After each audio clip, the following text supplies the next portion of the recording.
Hey, welcome to Tactical 40K. We're going to get into a little bit of more of the military side of things, how I relate some of my military experience to list building and putting together an army. Now, a lot of you, granted, there's not very many of you right now because we're just starting this channel so much, but some of you have asked me about my list that I've been running, especially with Spearhead, Vanguard Spearhead. Excuse me. But I would like to say that it's evolving constantly. But I've almost got where I'm going to try out this one list, and hopefully that'll be one I'll take to like a tournament. But it's not. But again, it's not so much about the list; it's about what the list does. And you can see that because when you look at the World Championship of Warhammer, and you see the number 2 John Lennon's Vanguard Spearhead list and what it does, and it's number 2 in the world. Mine is, it's got some similarities, but it's a lot different. But anyway, we're going to get into what we call the op order. And granted, you're not delivering this to people because you're just got little guys, but this is for your knowledge, and it lets you put, when you're building a list, sometimes we get kind of like analysis paralysis. I get it too when you start seeing all these lists and you're going through these data sheets and you're like, okay, this does this. Is this the strongest for the points? When in reality, what we need to be looking at is, what does this unit do for the overall mission? Is it here to score points? Is it here to complement the other unit that is scoring points? Is it here to deny an area? Is it here to hold an area? Is it here to specifically provide support, fire support, or whatever the case may be? I like to break these things down into, you got maneuvering elements, which consist of, it could be your main element and supporting elements, or it could be just your supporting element. You have fire support elements, which fire support could be tanks or guys that have long range, high power weaponry, or they could be indirect fire assets. You have reconnoitering units, which are your recon scouts, and they also provide things that interdict the enemy from their plan. So those are scouts. Those are your infiltrators, which they're kind of heavily on the points. People use them for other things, like area denial. Incursors, lone op dudes, like if you got Vanguard Spearhead, you put like the lieutenant with Phobos with a Ghost Weave Cloak up the board. Sorry. And LT with combi weapon. There's various ways to granted, people aren't utilizing some of these units the way I just described, but these are examples of units used for that one. You have, and then, eliminators on that too. And then you have priority targets and units, so eliminators, assassins and stuff that are used to kind of disrupt the enemy's game plan. So I don't even know where I was at because I actually had to stop the recording because I got a call, important phone call. Anyway, but we'll get into it. So I told you about the units. We'll get into the order process. So this is just for your knowledge, like what we're doing, so you can utilize units effectively. So in the military, we have an op order that you deliver to everybody, so everybody's on the same page. You know what the mission is. You know where you're oriented to time and space of where your area of operation is. You know what the situation is. You understand what the enemy is. You have an estimated size of the enemy, what their capabilities are, what they're doing, blah, blah, blah. You have things that, you have friendly forces, you have a mission, the who, what, where, and why. You have how you're going to execute it. You have tasks for different units, and this is key for Warhammer, right? You have also coordinating things, which is for us in Warhammer, it'd be like, okay, how does this thing complement each other? The logistics, well, in real life, you're talking about how to get ammunition and add various elements to the right spots at the right times. Here, we're trying to get units in the right spots in the right times. Because you're not necessarily worried about logistics in Warhammer, you're worried about getting units in the right positions, right? There's some other parts of this we don't really need to know, right? But here's the first thing. So, man, I've got this pulled up, and they mistyped an official document. They mistyped mission, but anyway. So we're looking at this thing. We begin the planning. They call BAMSIS or whatever. That's probably going to be us understanding what tournament or battle we're playing in, army, the size, anticipating what units that we're bringing, complementing, so that, like I said, you're taking elements of all those different pieces that I was talking about, the supporting efforts, the reconnoitering units, the fire support, all that jazz. we understand from the BAMSIS thing, which this is all happening for Warhammer, guys, is real quick, because we show up there, we see the train, we can maybe study different train setups in this planning period, so we know the train features and what units are going to be more advantageous in different train setups. Okay, so then we make kind of a game plan. We can't help it because we're always building lists and doing all that, so we make our kind of game plan, how these are going to overlap and how we're going to, support each other. And a lot of us get, like I said, the analysis paralysis. We're looking at lists, we're judging one list and not seeing how it complements the other, because we're like, oh, for the points, the firepower, not necessarily the best thing. Anyway, we go to the mission, and the mission is the key. So when we get those cards, we understand, okay, well, the mission is this. A lot of the missions revolve around, or this is how I would plan it out, because you got to have the list beforehand. Most of the missions involve holding 1 or 2 objectives, right? And in no man's land, you're definitely going to have to hold an objective in no man's land. A lot of the then you look at secondary missions as secondary missions. I mean, but a lot of them have to do. There's a lot of them that have to do with no man's land's objectives, or being in your enemy's zone, or being able to destroy them. But we'll look at the main mission, because that's a primary thing. So you have to be able to hold objectives. So you have to be able to get there.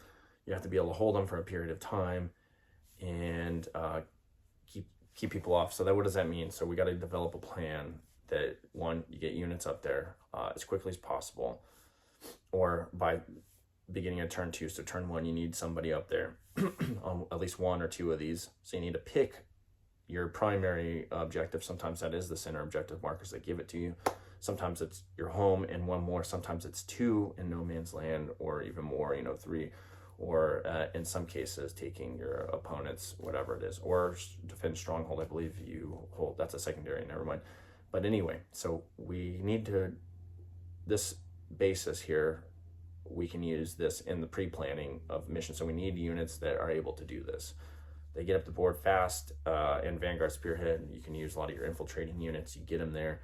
You can sabotage objectives, sticky them. You can use units to sticky objectives. You can there's a bunch of different things you can then put together. So you have your mission, right? You get this mission, bam, okay. We want to know the situation, or so we get the mission, we're oriented to the battlefield because we know the train setup.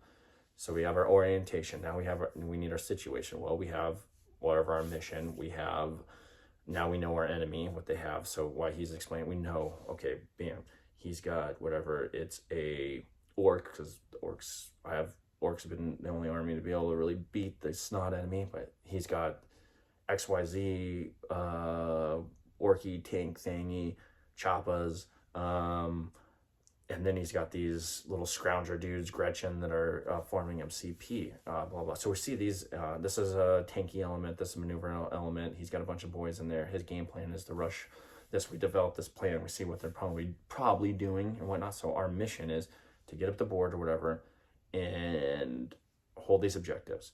Secondarily, we have the vote of the enemy. So we need to interdict the enemy. We need to stop him from taking us off the objective. Pretty simple, but we tend to lose this sight when we're building our list. So, okay. So once we got the mission, we know the who, what, when, and where, and why, or whatever. Now we're going to go to execution. How do we do this, right? That could be with Vanguard Spearhead, infiltrating a bunch of aggressors, or a Terminator squad up there, sabotaging that one, and then flanking from and getting another objective, and also infiltrating a unit up there. At the same time, using fire support elements to, let's say you got a whirlwind or something, or desolation rains, to indirect fire on to the enemy while they're still in the deployment zone, or when they're almost to the objective, but you're forcing them to take battle shock tests. You're possibly deplenishing resources of theirs. You're interdicting their plans with certain fires or whatever. And then you also have those elements that are interdicting their plans with scouts, whatever, that are pushing ahead of the of your defense, which is your defense is set up on the objective or around the objective. So you have it.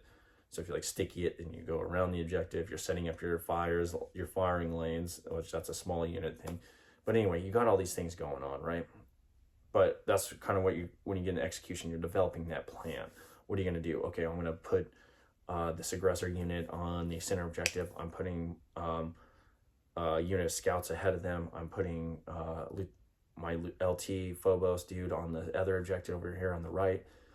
And a unit of scouts screening that. I'm heavily going to deploy on the right side so that I can help support those two elements that are up there.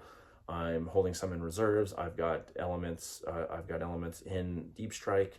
I've got maybe Shrike, because you need your good leadership role. Shrike and his Vanguard vets, they're setting up on this other board, protecting the left flank. Or maybe they're my main element. Maybe I'm putting them in deep strike and they're going to come in reserve and support that other, or they're a supporting element that's going to support that other objective. I don't know.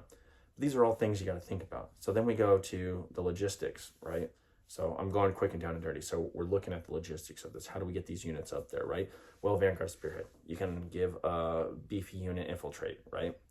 With a character. You utilize certain Phobos units that have infiltrate or scout. Whether that be, maybe you have a Victor Warsuit has scout. Maybe you have infiltrating units like the scouts, like the eliminators, like whatever various elements, infiltrators themselves. And then how are you getting these rest of these units up there? Well, you have supporting elements in deep strike. You have elements in reserve that come off the board and onto the board. You have your tanks and your supporting fires in the back that have range to those things. So these, there he goes again. I always tell you that the rabbit always starts drinking water and making a lot of noise here. Here she goes again. Stopped it. All right. But you think about all this stuff. Now you also got to think about supporting fire. So this element over here has firing lanes over here, but you might be leaving him out in the woods. So you have another element that's got supporting fires as well that kind of complements this one. So that might be running two gladiators together to support each other. That might be running two vindicators. That might be running two units of X, Y, Z. I don't know. You're coming up with your other thing. The other thing is, okay, when we're in the execution phase, the enemy always has a vote, right? So you have your main plan. This is our plan. This is our primary mission. We have our main plan to get to the primary mission. Hey, do you mind? We have our main plan to get to the primary mission, and to hold on real quick. We have our main plan. Say it again, to get to which is how we get to the primary mission. What we're doing there. We also have analyzed our enemy forces, which you can do that in a salute and a draw D is what they call that, and I can get into that in another video about how you analyze your enemy. And those are acronyms for that. Man, this little bugger. But what was I getting at? Okay, so I totally lost train of thought because this thing just decides to get on the water fountain thingy. We're in the middle of the video. But anyway, so we were looking at this op order, and okay, totally lost my thought, but you got an idea. You can use this, which they call it OSHMIAC or whatever, which stands for Orientation, Situation, Mission Execution, Admin, and Command and Signals.